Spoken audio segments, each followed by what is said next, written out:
میں بچپن ہی سے بہت حساس واقعہ ہوئی ہوں۔ میرا دل شروع ہی سے حد درجہ نرم ہی رہتا ہے۔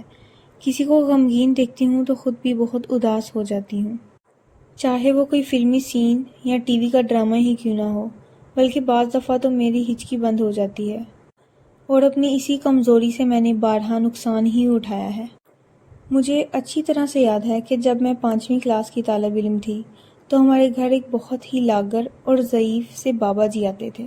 لاٹھی ٹیکتے ہوئے میں ان کو دیکھ کر بہت روتی تھی کہ اتنے بوڑھے ہو کر بھی وہ گلی گلی پھر رہے ہیں۔ میں اکثر ان کو اپنے حصے کا کھانا دے دیتی تھی اور ان کے پاس بیٹھ کر باتیں بھی کرتی تھی۔ وہ مجھے بدلے میں ڈھیر ساری دعائیں دیتے تھے، لیکن اس وقت مجھے یہ سب کچھ سمجھ نہیں آتی تھی، بلکہ ابھی بھی کسی بہت ضعیف اور کسی بہت چھوٹے سے بچے کو محنت کرتے ہوئے دیکھتی ہوں، دل بہت کرتا ہے اور کوشش کرتی ہوں کہ ان کے لیے کچھ کر سکوں۔ لیکن ایک ایسا واقعہ میرے ساتھ پیش آیا جس نے میری سوچوں کو کافی حد تک بدل دیا۔ پھر میں بھی حالات اور وقت کے ساتھ بدل گئی۔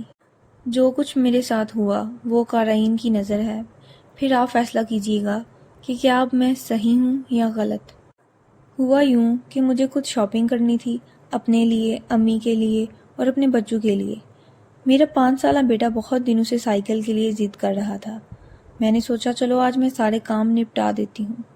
میں نے اپنا پروگرام اس طرح بنایا کہ ساری شاپنگ کر لوں، آخر میں سائیکل لے لوں تاکہ اس کو لے کر پھر نہ آنا پڑے، کیونکہ وہ ایک بڑی چیز ہے اور کسی شاپر میں نہیں آ سکتی تھی۔ اس بات پر عمل کرتے ہوئے میں نے ساری شاپنگ کر لی۔ اچھا خاصا اماؤنٹ خرچ ہوا تھا۔ میرے ہاتھ میں 4-5 شاپنگ بیگ تھے جن کو سنبھالنا بڑا مشکل ہو رہا تھا، اور کافی ٹائم بھی ہو گیا تھا، بھوک پیاس دونوں ہی لگنی شروع ہو گئی تھی۔ خیر میں نے رکشہ رکوایا۔ جس رکشے کو رکوایا اس کو اچھے خاصے ضعیف سے انسان چلا رہے تھے۔ مجھے ان کو حسب معمول دیکھ کر بڑا دھچکا لگا، کیونکہ وہ خاصے کمزور اور لاغر دکھائی دے رہے تھے۔ ایسا لگ رہا تھا کہ نہ جانے کب سے کھانا نہیں کھایا ہے پیٹ بھر کر۔ ان کو دیکھ کر میں نے پہلے ہی سوچ لیا تھا کہ میں ان کو زیادہ کرایہ دے دوں گی۔ یہ سوچ کر میں ان کے رکشے میں بیٹھ گئی، ساتھ میں سارے شاپنگ بیگ بھی رکھ لیے سنبھال کر۔ رکشے میں بیٹھے ہی مجھے بھوک پیاس نے شدت سے ستانا شروع کر دیا۔ میں نے ایک برگر والے کی شاپ پر رکشہ رکوایا۔ اس برگر کے ساتھ گنے کے جوس والا بھی تھا۔ جب میں برگر کا آرڈر دینے لگی تو خیال آیا کہ بابا جی یعنی رکشے والے کو بھی کھلا دینا چاہیے۔ یہ سوچ کر میں نے بابا جی سے کہا آپ بھی کچھ کھا لیں، تو کہنے لگے میرے پاس اتنے پیسے نہیں ہیں، جب میں شام کو گھر جاؤں گا تو چٹنی روٹی کھا لوں گا۔ میں نے کہا ارے بابا جی آپ کھا لیں، پیمنٹ میں کروں گی، آپ نے جو بھی کھانا ہے کھا لیں۔ پھر شاید انہوں نے کباب روٹی کی فرمائش کی، کیونکہ برگر والے کے ساتھ کباب روٹی کا ہوٹل بھی تھا۔ کباب روٹی کے ساتھ انہوں نے لسی کا آرڈر دیا، جو کہ میں نے منظور کر کے اس کی بھی پیمنٹ کر دی۔ میں نے اپنا برگر کھا کر، گنے کا جوس پی کر خدا کا شکر ادا کیا، اور ساتھ میں اپنے اندر ایک اطمینانیت سی محسوس کرنے لگی کہ میں نے کسی بھوکے کو کھانا کھلایا، صرف اپنے رب کی خاطر۔ شاید وہ مجھ گناہ گار سے راضی ہو جائے۔ آپ سوچ رہے ہوں گے کہ لو یہ کون سی کمال کی بات ہے، یہ تو کوئی بھی کر سکتا ہے۔ لیکن اصل بات تو آگے چل کر شروع ہوگی، پھر آپ کو بھی افسوس ہوگا۔ خیر کھانے پینے سے جب فارغ ہوئے تو میں نے بابا جی سے کہا اب آپ مجھے لائٹ ہاؤس سائیکل مارکیٹ لے چلیں، پھر وہاں سے سائیکل لے کر آپ مجھے گھر چھوڑ دیجیے گا۔ بابا جی نے کہا کیوں نہیں بیٹی، تم نے بھی تو میرا پیٹ بھرا ہے، میں بھلا اپنی بیٹی کو گھر کیوں نہیں چھوڑوں گا۔ یہ کہہ کر انہوں نے رکشہ سائیکل مارکیٹ کی طرف موڑ دیا۔ 10 منٹ کے بعد ہم سائیکل مارکیٹ میں موجود تھے، اور ہاں ان کو جب میں نے کھلایا تو مجھے اپنے اندر بڑا سکون محسوس ہوا کہ میں نے نیکی کی ہے۔ اور سچی بات تو یہ ہے کہ انسان جب کوئی نیکی خاص خدا کی رضا کے لیے کرتا ہے تو دل کو بڑا سکون محسوس ہوتا ہے۔ مجھے بھی بس ایسا لگ رہا تھا، لیکن مجھے کیا پتا تھا کہ یہ سکون عارضی ہے۔ خیر جناب سائیکل کی دکان پر رکشہ رکوایا تو میں نے سوچا کہ میں سائیکل لینے کے لیے اتروں گی تو ساتھ میں شاپنگ کے شاپرز ہیں، پرابلم ہوگی اور سائیکل خریدنا مشکل ہو جائے گا۔ یہ سوچ کر میں نے بابا جی سے کہا کیا میں اپنا سامان رکشے میں چھوڑ دوں، جتنی دیر میں سائیکل لوں گی آپ میرے سامان کا خیال رکھیے گا، بس صرف 5 سے 10 منٹ لگیں گے، آپ کو کوئی مسئلہ تو نہیں ہوگا۔ ارے نہیں بیٹی کوئی مسئلہ نہیں ہوگا، تم اطمینان سے سائیکل خرید لو، سامان کی فکر مت کرو، وہ میں دیکھ لوں گا۔ مگر مجھے تھوڑی ہچکچاہٹ ہو رہی تھی کہ کچھ بھی ہو ہر کسی پر اعتبار کرنا نہیں چاہیے، اور پھر سامان اچھے خاصے اماؤنٹ کا تھا۔ بابا جی نے جب یہ دیکھا کہ میں تھوڑی پریشان ہو رہی ہوں اور سامان چھوڑ کر جانا نہیں چاہ رہی، تو وہ بولے، ارے بیٹی، تم نے ایک بھوکے انسان کو کھانا کھلایا، پانی پلایا، کیا وہ تمہارے ساتھ کوئی فراڈ کر سکتا ہے؟ میں اس عمر میں ایسا کوئی غلط کام کر کے خدا کو ناراض نہیں کر سکتا۔ جاؤ بیٹی، سائیکل خرید لو اور سامان کی طرف سے بے فکر ہو جاؤ۔ بابا جی کی اس طرح کہنے پر میں نے سوچا کہ شاید وہ صحیح کہہ رہے ہیں، اور یہی میری سب سے بڑی بھول تھی یا میری سادگی تھی کہ میں نے ان پر بھروسہ کر لیا۔ سوائے پرس کے میں نے باقی سارا سامان رکشے میں چھوڑا اور سائیکل لینے اندر شاپ پر چلی گئی۔ البتہ ذہن نشین کر لیا کہ رکشہ کہاں پر کھڑا ہے تاکہ واپسی میں کوئی مسئلہ نہ ہو۔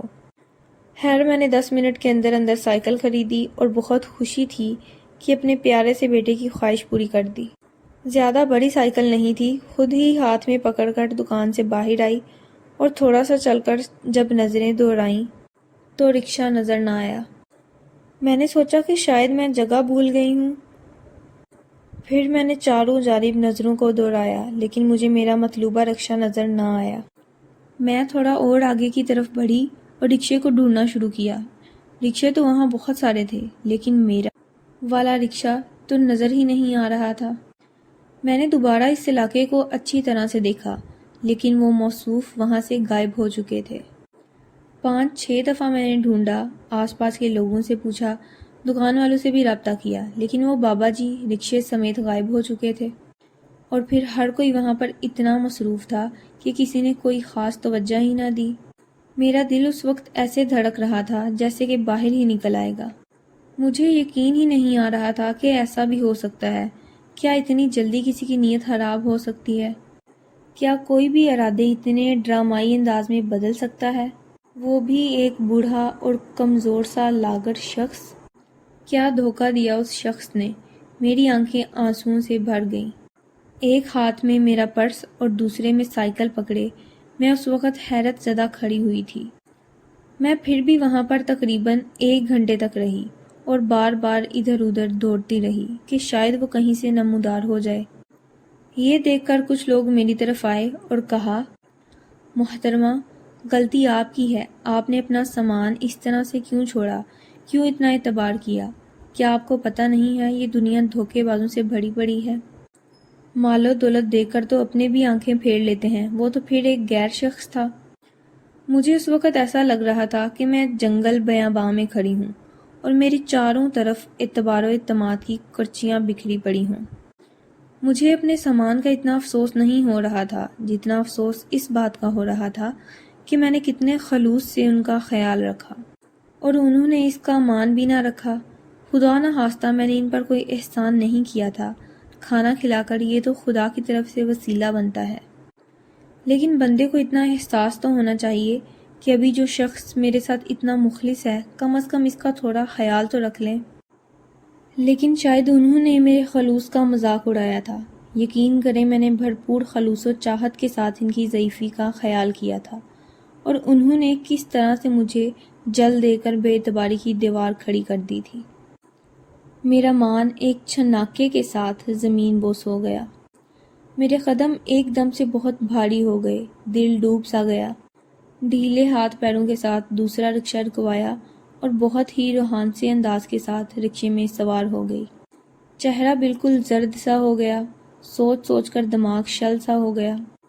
جب رکشے والے نے بار بار پوچھا کہاں جانا ہے، تو میں نے غائب دماغ کے ساتھ اپنے علاقے کا پتہ بتایا اور رکشے سے ٹیک لگا کر بیٹھ گئی۔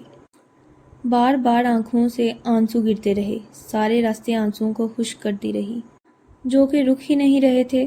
اپنے ہاتھوں کو دیکھا جن میں کچھ دیر پہلے کتنا سارا سامان تھا، اب ہاتھ تقریباً حالی سے کتنے ارمان سے میں نے اپنے بچوں کی شاپنگ کی تھی، کیونکہ میں بازار بہت کم جاتی ہوں اور جب جاتی ہوں تو کافی شاپنگ کر لیتی ہوں۔ میرا بازار جانا بہت کم ہوتا ہے، لیکن اب تو لگ رہا تھا شاید اب کبھی نہ جا سکوں، کیونکہ میرے ساتھ ہی پہلی بار ہوا تھا، اس لیے صبر ذرا مشکل ہی سے آ رہا تھا۔ لگ رہا تھا کہ رکشے میں پڑ لگ جائیں اور ایک لمحے میں گھر آ جائے، لیکن جانے کیوں راستہ لمبا ہی ہوتا جا رہا تھا، یا مجھے ایسا لگ رہا تھا۔ بڑے ڈوبتے دل کے ساتھ گھر داخل ہوئی۔ سب سے نظریں ملاتے ہوئے عجیب سا لگ رہا تھا۔ اپنے لٹنے کا غم، اپنے خلوص کو بے مول ہوتے دیکھ کر دل کو صبر ہی نہیں آ رہا تھا۔ سامنے ہی میرے بچے اور امی کھڑی ہوئی تھی۔ میرا اترا ہوا چہرہ دیکھ کر میری امی گھبرا گئیں اور پوچھا، ارے کیا ہوا ہے؟ چہرے پر 12 کیوں بج رہے ہیں؟ ہائے میری بچی، کچھ تو بتا کہ کیا ہوا، اور تم صرف سائیکل لائی ہو، تم تو کافی سامان کی لسٹ لے کر گئی تھی۔ مجھے ایک دم سے رونا آ گیا اور پھر میں روتی ہی چلی گئی، اور پھر اپنے لٹنے کی داستان حرف بہ حرف امی کو بلکہ سب گھر والوں کو سنائی۔ سب نے سن کر کہا، یہ تو تمہاری بچپن کی عادت ہے، ہر کسی پر اعتبار کر لینا۔ پہلے کی بات اور تھی اور دور بہت بدل گیا ہے۔ لوگوں کے انداز و ارادے سب بدل گئے ہیں۔ انسان کے اندر سے انسانیت ختم ہوتی جا رہی ہے۔ اب تو یہ زمانہ ہے کہ کسی کے ساتھ کوئی نیکی نہ ہی کی جائے، الٹے نیکی گلے ہی پڑ جاتی ہے۔ اب تم یہی دیکھ لو، تم نے کتنے خلوص سے بابا جی کا خیال رکھا، اور انہوں نے کتنے بھونڈے طریقے سے تمہارے خلوص کو ٹھکرا دیا۔ وہ کتنے دن اس سامان سے اپنی ضرورت کو پورا کریں گے، کتنے دن اس سے فائدہ اٹھائیں گے۔ یہاں تو وہ کچھ دن اس سے مزے کر لیں گے، خدا کے ہاں تو ہمیشہ ہی اس کی سزا پاتے رہیں گے۔ ان سب کی باتیں میرے دل کو بدل رہی تھیں اور دماغ میں پیوست ہو رہی تھیں۔ اب زمانہ اور زمانے کے دستور سب کچھ بدل گیا ہے۔ اب انسان انسان نہیں رہا ہے، وہ خود غرض اور مفاد پرست ہو گیا ہے۔ بہرحال اب میرا مائنڈ پہلے جیسا نہیں رہا ہے، یا مجھے عقل آ گئی ہے۔ جو بھی ہو، اس واقعے سے اتنا ضرور ہوا ہے کہ میرے دل میں درار پڑ گئی ہے۔ اب کسی کے ساتھ نیکی سوچ سمجھ کر ہی کرنی چاہیے۔ اور ہاں، میں نے پھر بھی بابا جی کو معاف کر دیا ہے، کیونکہ ہمارے انبیاء کرام تو بڑے بڑے جرم معاف کر دیتے تھے۔ خدا کے لیے وہ اتنے بڑے اور عظیم انسان تھے۔ جب وہ اتنے عظیم ہو کر معاف کر سکتے ہیں، ہم تو پھر ایک ادنا سے غلام، ہماری کیا اوقات کہ ہم ان کی برابری کریں، لیکن کم از کم ان کی اچھائیوں کا تو مان رکھ سکتے ہیں۔ جائیے بابا جی، میں نے آپ کو اپنے بچوں کے صدقے معاف کر دیا۔ خدا بھی آپ کو معاف کر دے، آمین۔